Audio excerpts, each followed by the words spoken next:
Alright! At for today's video nga guys, ay nandito tayo sa amin sa may Green Gate, Imus. At dito nga guys sa may Green Gate, Imus Main Road ay meron nga kaming laging binibilan guys ng milk tea na napakasarap pero napakamura lang ng presyo nila dito guys. So yun guys, suki na nga kami dito guys. Kaya kapag nagke-crave nga kami ng milk tea at fruit tea, so dito talaga kami napunta dahil napakabilis dito maka-order. At higit sa lahat ay napaka-affordable ng mga binibenta nila ditong milk tea at fruit tea. So ayan nga pala guys yung kanilang menu. So screenshot nyo na lang para makita nyo yung kanilang menu. At bukod nga sa mga drinks ay meron din silang mga binibenta ditong snacks.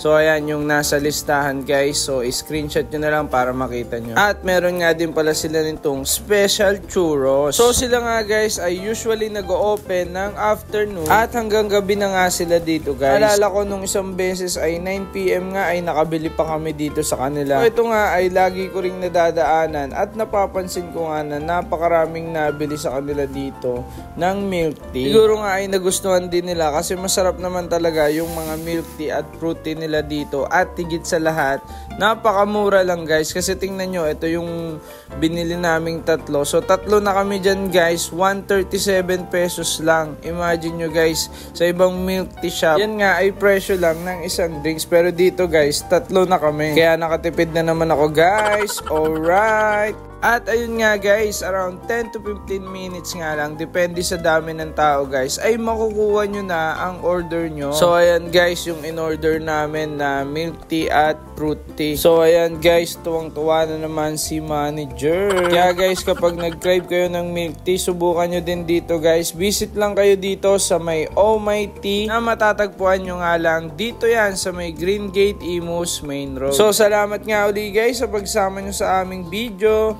Alright!